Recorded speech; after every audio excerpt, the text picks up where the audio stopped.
L'incident s'est produit vers 1985. Un homme nommé Mohammad Tayeb Sheikh vivait dans un village. Tout le monde dans la région le connaissait sous le nom de Taïbali. Dès son plus jeune âge, Taïbali était extrêmement distrait et de nature très agitée. Il ne s'intéressait pas vraiment à grand-chose, et surtout pas à ses études. Sa famille décida donc de l'inscrire dans une madrasa. Il y étudia pendant environ 1 ou 2 ans. Puis, un jour, il disparut soudainement de la madrasa. Sa famille le chercha partout.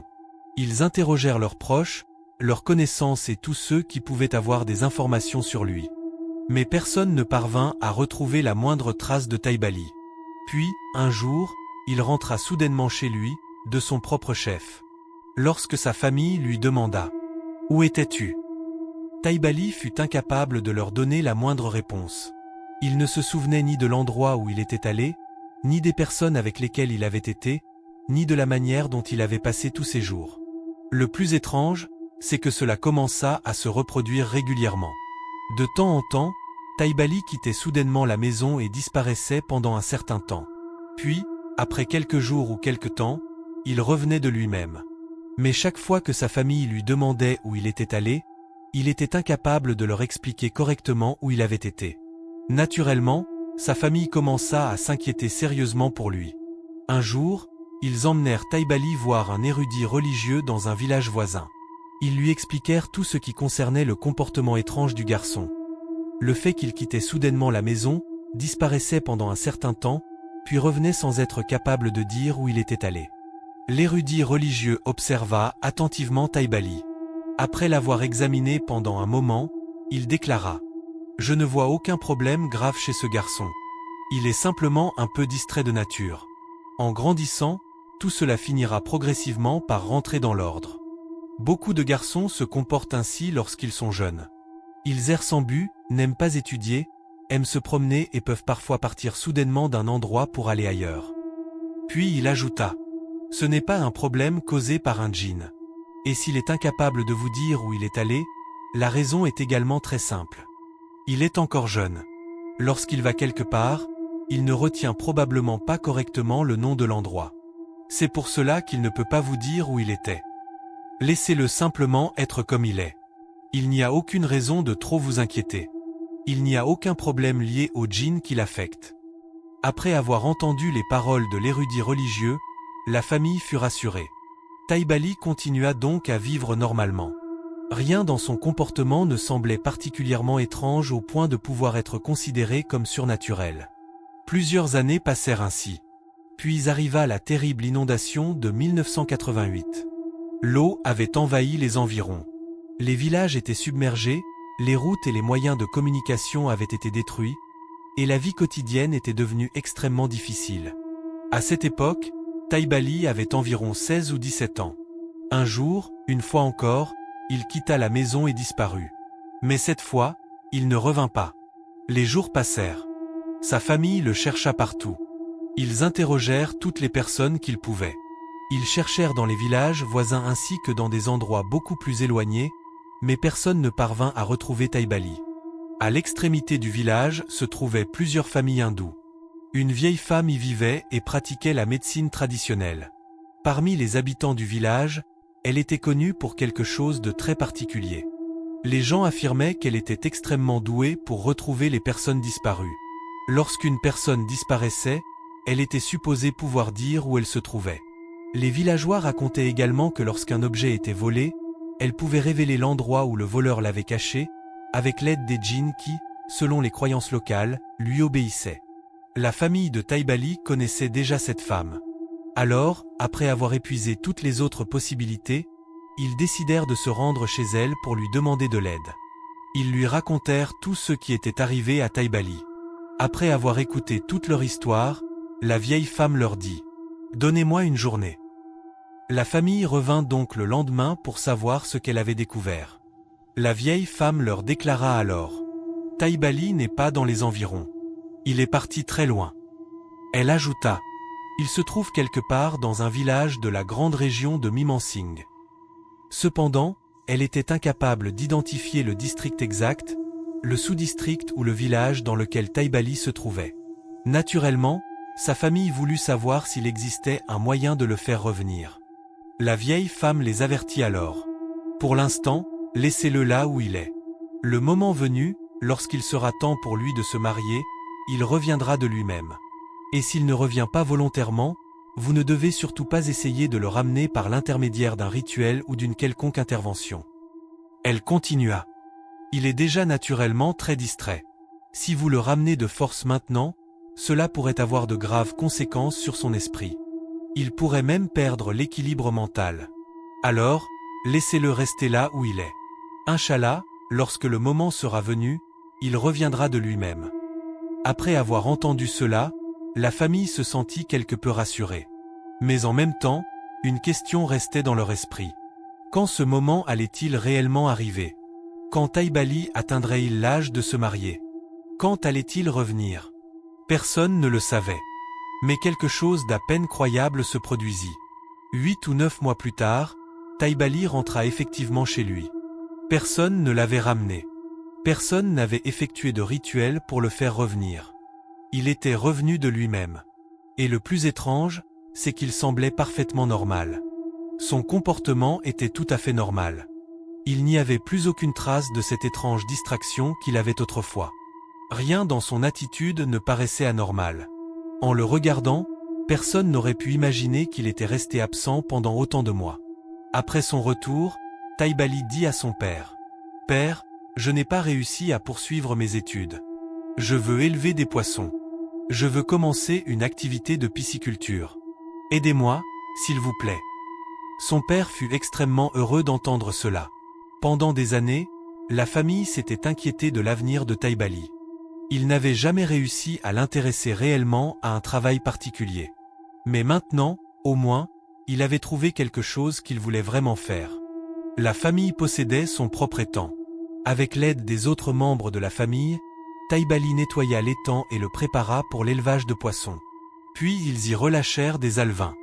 Une année passa. Un jour, ils jetèrent un filet dans l'étang afin de vérifier comment les poissons avaient grandi.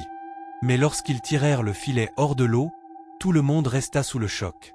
Les poissons étaient beaucoup plus gros qu'ils n'auraient dû l'être après seulement une année. Et ce n'était pas tout. Le nombre de poissons dans l'étang était également bien supérieur au nombre d'alevins qu'ils avaient initialement introduits. On aurait dit qu'il y avait 2 ou 3 fois plus de poissons que ceux qu'ils avaient mis dans l'étang au départ. Tout le monde considéra cela comme une bénédiction d'Allah. Les poissons furent pêchés puis vendus, et l'activité de pisciculture commença à devenir très rentable. Pendant ce temps, le père de Taïbali réussissait également dans son propre commerce. Il travaillait dans le commerce du jute. Il possédait un grand entrepôt de jute, et aussi bien la production que la vente de jute se déroulaient très bien. Peu à peu, Taïbali devint plus responsable et beaucoup plus sérieux dans son travail. Le garçon qui, autrefois, disparaissait sans aucune explication s'occupait désormais régulièrement de l'étang, élevait les poissons et les vendait. Tout semblait enfin être rentré dans l'ordre. Un jour, son père lui dit : « Mon fils, ta mère commence à prendre de l'âge. Maintenant que tu gagnes de l'argent et que tu as enfin trouvé une activité stable, il est temps pour toi de te marier. » Dès que Taïbali entendit les paroles de son père, il accepta de se marier. En un jour ou deux, les préparatifs du mariage furent terminés. Mais la nuit précédant son mariage, Taïbali fit un rêve étrange. Il vit une silhouette sombre entrer dans sa chambre. La silhouette le regarda et lui dit : « Taïb, tu ne dois pas rompre ta promesse. Si tu romps cette promesse, un grand danger s'abattra sur toi et sur ta famille. Tu t'en souviens, n'est-ce pas ?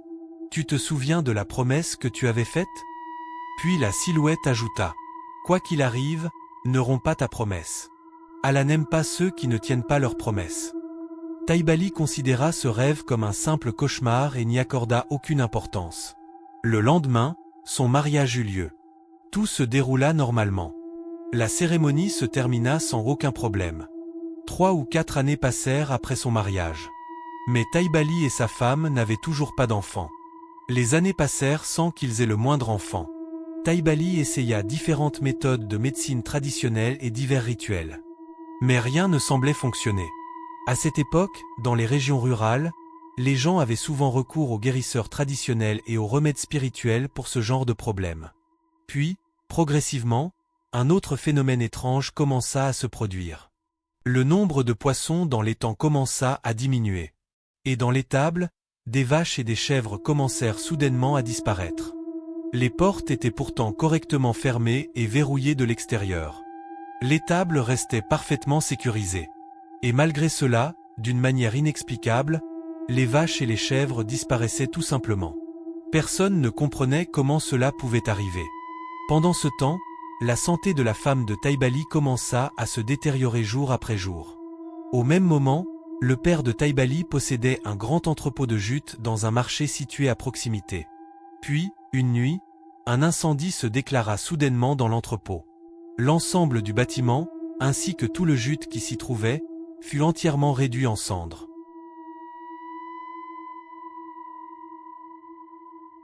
Après tous les événements qui s'étaient produits, le père de Taïbali commença à comprendre qu'il devait forcément y avoir quelque chose, ou quelqu'un derrière tout cela. Il retourna donc voir la vieille femme hindoue qui pratiquait la médecine traditionnelle. Il lui raconta tout ce qui s'était passé. La femme lui demanda de lui accorder un peu de temps et lui dit qu'elle lui ferait savoir ce qu'elle pourrait découvrir. Entre-temps, quelque chose d'inattendu se produisit.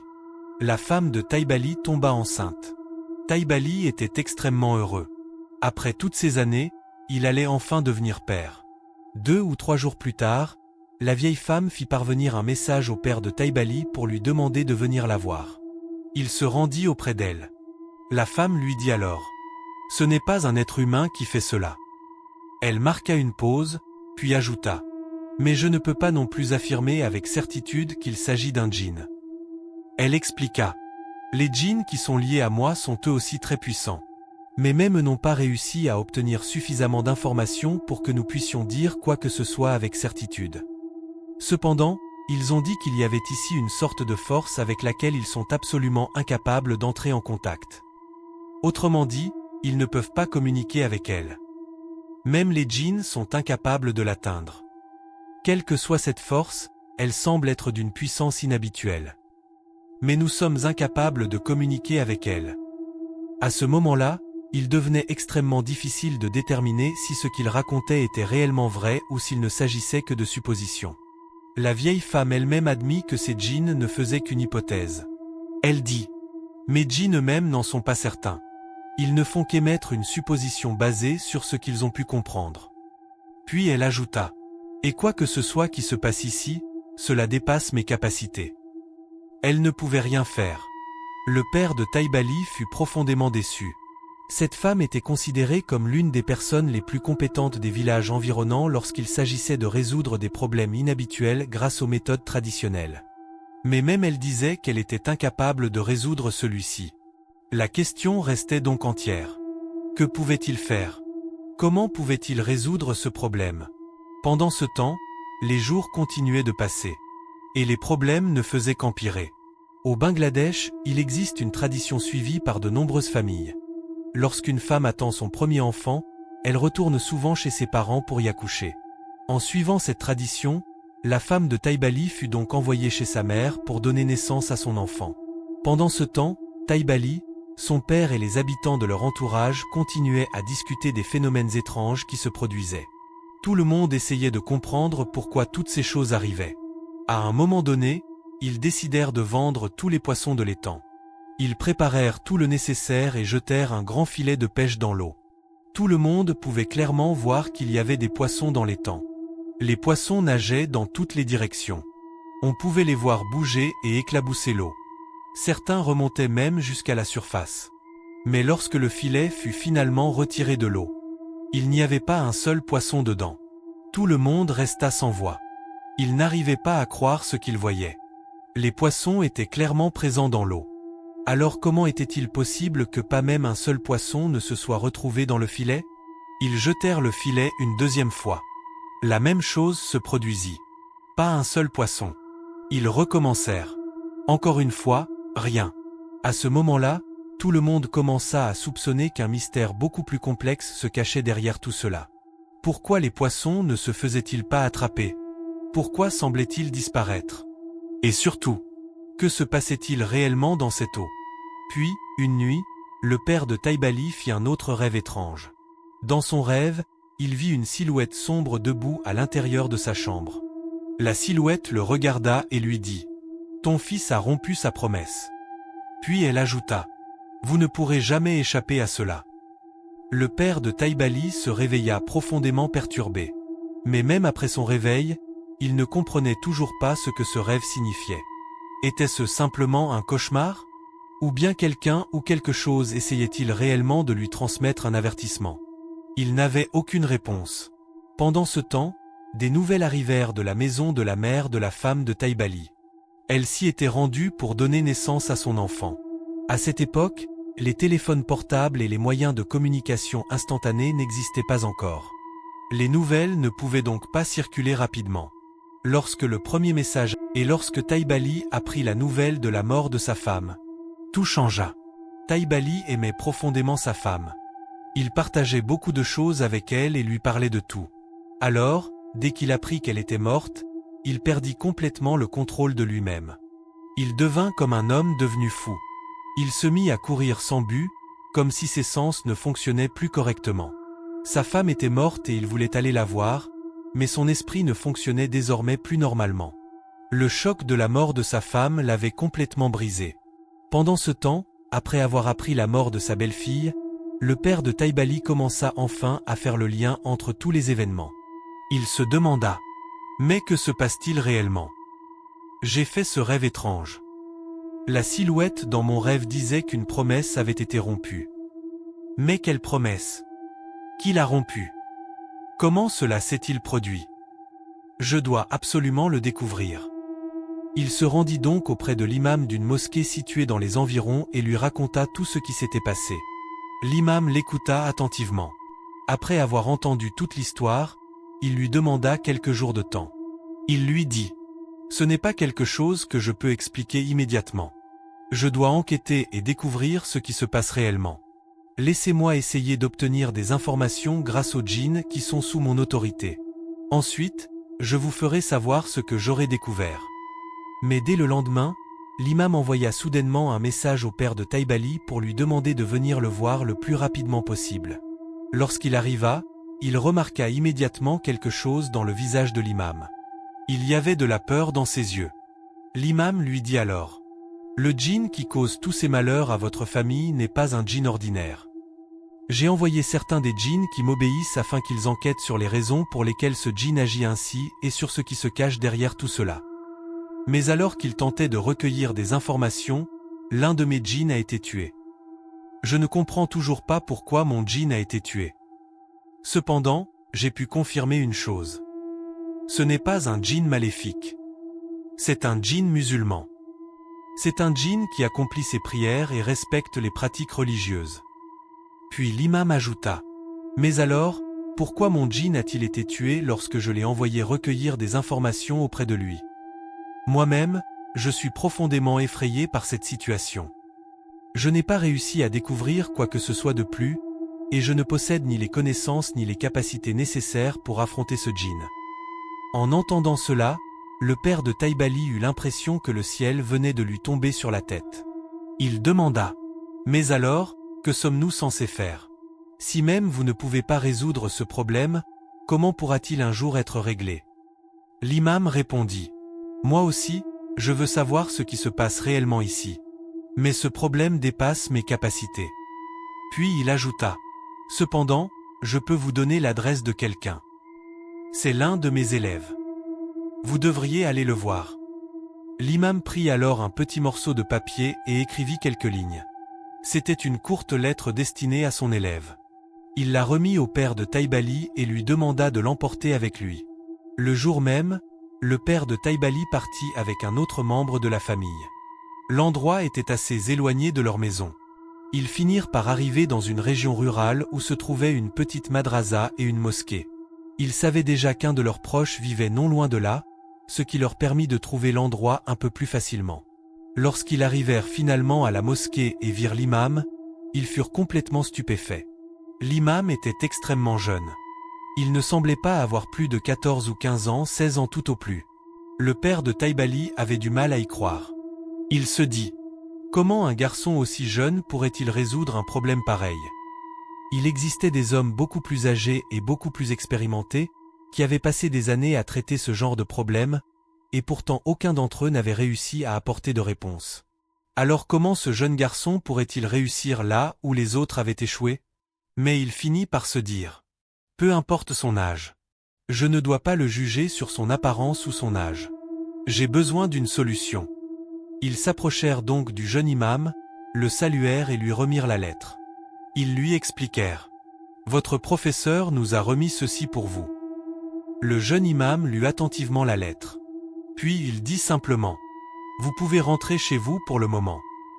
Si je parviens à trouver une solution à votre problème, je vous contacterai certainement. Sur ces paroles, ils repartirent. Environ 6 ou 7 jours plus tard, un message leur parvint de la part du membre de leur famille qui vivait près du jeune imam. Le message était très simple. Venez rapidement. Il y a des nouvelles. Ils se rendirent donc immédiatement sur place. Lorsqu'ils arrivèrent, le jeune imam leur donna quelques informations. Il expliqua qu'il lui avait fallu énormément d'efforts pour découvrir tous ces détails. Puis il commença à leur raconter ce qu'il avait appris. Tout le monde fut sous le choc. Lorsqu'il étudiait à la madrasa, il se lia d'amitié avec un autre élève qui venait d'un district éloigné. Ce garçon ressemblait beaucoup à Taïb Ali. Lui aussi était très agité, aimait voyager et possédait un caractère très indépendant, presque rebelle. Un jour, le garçon décida de retourner chez lui. Il savait que Taïb Ali aimait vagabonder d'un endroit à l'autre. Il lui demanda donc: tu veux venir avec moi? Comme ils avaient tous les deux un caractère très similaire, Taïb Ali accepta. Il n'en parla à personne chez lui. Cela se passait vers le début de la grande inondation de 1988. À ce moment-là, les eaux n'avaient pas encore atteint leur région avec toute leur force. Taïb Ali quitta donc sa maison avec ce garçon et partit vers une région très éloignée du pays. Ils continuèrent à voyager d'un endroit à l'autre. Et Taïb Ali était en réalité une personne au grand cœur. Même s'il était très agité et aimait énormément voyager d'un endroit à l'autre, Taïb Ali était quelqu'un de profondément gentil et généreux. Il aidait souvent les gens sans rien demander en retour. Lorsqu'une personne avait besoin d'aide pour accomplir une tâche, il la faisait simplement pour elle, sans demander le moindre paiement. Lorsqu'il arriva dans cette région éloignée avec l'autre garçon, il se prit rapidement d'affection pour l'endroit. Il aimait tellement cette région qu'il décida finalement de ne pas rentrer chez lui. Alors, que fit-il là-bas? Dans cette région, des pêcheurs utilisaient de grandes embarcations pour aller pêcher. Taïb Ali fit progressivement leur connaissance et commença à les accompagner à la pêche. Les pêcheurs utilisaient d'immenses filets pour attraper de gros poissons. Et lorsqu'ils remontaient leurs filets hors de l'eau, ils trouvaient souvent des branches, des morceaux de bois et toutes sortes de débris emmêlés à l'intérieur. Taïb Ali devint très doué pour nettoyer ses filets. Après avoir passé toute la journée à pêcher, les pêcheurs lui donnaient leurs filets et lui disaient: mon garçon, nettoie-nous ça. Et naturellement, Taïb Ali faisait le travail. Un jour, alors qu'il nettoyait l'un des filets, il remarqua soudain quelque chose d'étrange. Une petite bouteille en laiton était prise dans le filet. Le goulot de la bouteille était extrêmement bien scellé, et toute sa surface était devenue sale et couverte de boue après avoir passé aussi longtemps sous l'eau. Taïb Ali ramassa la bouteille. Naturellement, il devint curieux. Qu'est-ce que c'est que cette chose? Le soir approchait déjà. L'appel à la prière du Maghrib n'avait pas encore été lancé. Taïb Ali commença alors à frapper la bouteille à plusieurs reprises. Il la frappa encore et encore avec un bâton, essayant de l'ouvrir. Finalement, il réussit à desserrer le goulot de la bouteille. Et au moment où la bouteille s'ouvrit, quelque chose ressemblant à de la fumée jaillit de l'intérieur. La fumée commença progressivement à prendre la forme d'une silhouette terrifiante. Une créature immense et effrayante sortit de la bouteille. Et dès qu'elle en sortit, elle se mit à gifler Taïb Ali à plusieurs reprises. Taïb Ali fut complètement abasourdi par cette attaque soudaine. Mais au lieu d'avoir peur, il se mit à insulter la créature. Toutes les insultes qui lui passaient par la tête, il se mit à les hurler contre elle. Et, chose étrange, dès que Taïb Ali commença à l'insulter, la créature sembla soudainement prise de peur. Elle cessa immédiatement de l'attaquer. Puis elle se transforma progressivement pour prendre l'apparence d'un être humain ordinaire. La créature s'approcha de Taïb Ali et lui dit: « S'il te plaît, mon garçon, quoi que tu fasses, ne m'insulte jamais. N'aie pas peur. Je ne te ferai aucun mal. Mais pourquoi m'as-tu frappé aussi violemment? La créature répondit. Tu n'arrêtais pas de frapper cette bouteille encore et encore. Tu m'as fait énormément souffrir. C'est pour cela que lorsque je suis finalement sorti, j'étais extrêmement en colère et je t'ai frappé plusieurs fois. Après avoir dit cela, la créature, qui avait désormais l'apparence d'un homme ordinaire, posa sa main sur le corps de Taïbali. Et au moment où elle le toucha, quelque chose d'étrange se produisit. Taïbali redevint immédiatement parfaitement normal. La douleur causée par les coups qu'il venait de recevoir quelques instants auparavant disparut complètement. Il ne restait plus aucune trace de blessure ni de douleur sur son corps. Puis le djinn dit à Taïbali, « Pour l'amour d'Allah, quoi que tu fasses, ne m'insulte jamais et n'insulte jamais personne. Les insultes et les malédictions peuvent avoir de très graves conséquences. Dis-moi, qu'est-ce que tu veux de moi? Si cela est dans mes capacités, Inch'Allah, je t'aiderai. » À ce moment-là, Taïbali comprit que cet être n'était pas un humain ordinaire. C'était un djinn. Comme Taïbali avait étudié quelque temps dans une madrasa, il avait au moins quelques connaissances de base sur ce genre de choses. Il comprit donc à qui il avait affaire. Taïbali lui dit alors, « Qu'est-ce que je pourrais te demander maintenant? Pourquoi ne viendrais-tu pas me voir de temps en temps? Je réfléchirai tranquillement et je déciderai plus tard de ce que je veux. » Le djinn accepta. Un jour, le djinn dit à Taïbali, « Je vais t'aider d'une manière que les djinns ordinaires n'utilisent généralement pas pour aider les humains. Mais tu dois me faire une promesse. Et tu ne dois jamais enfreindre cette condition. » Taïbali accepta immédiatement, sans même demander quelle était cette condition. Le djinn lui dit alors, « Tout le bénéfice que tu recevras grâce à mon aide ne viendra pas entièrement de moi. Rien ne peut arriver sans la volonté d'Allah. Je ne ferai que les efforts nécessaires. Mais je serai là pour t'aider. Tu ne dois jamais parler de moi à qui que ce soit. Et cela ne sert à rien de rester aussi loin de chez toi. Retourne chez toi. Une fois rentré, commence une activité commerciale halal. Et Inch'Allah, je t'aiderai. Mais souviens-toi d'une chose, tu ne dois jamais rompre ta promesse. Si tu romps ta promesse, toi et moi en subirons tous les deux les conséquences. Et surtout, tu ne dois pas te marier avant que je te dise que tu peux le faire. Tu te marieras certainement. Mais seulement après que je t'aurai donné mon autorisation. Jusqu'à ce moment-là, peu importe le nombre de propositions de mariage que tu recevras, tu devras toutes les refuser. Taïbali accepta. Le djinn lui dit également, « Souviens-toi aussi d'une autre chose. Si quelqu'un me fait du mal, je lui ferai également du mal. Alors garde bien cela à l'esprit. » Pendant ce temps, la région où Taïbali séjournait était connue pour son activité de pisciculture. Beaucoup de gens ne se contentaient pas de pêcher dans les rivières, les canaux et les zones humides. Ils élevaient également des poissons à des fins commerciales. Taïbali décida donc de travailler dans une ferme piscicole. Il commença à y travailler et apprit comment les poissons étaient élevés et comment une activité de pisciculture était gérée. Après quelque temps, le djinn lui conseilla, « Retourne chez toi.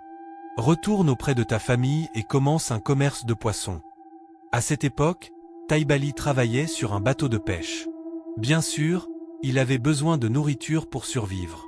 Comme il travaillait avec les pêcheurs, ceux-ci partageaient leur nourriture avec lui. Une nuit, Taïbali s'endormit sur le bateau. Lorsqu'il se réveilla le lendemain matin, il se retrouva allongé sur la véranda d'une mosquée située dans sa propre région. Taïbali comprit immédiatement que c'était l'œuvre du djinn qui l'accompagnait. Sa famille fut complètement bouleversée lorsqu'elle le retrouva à la maison.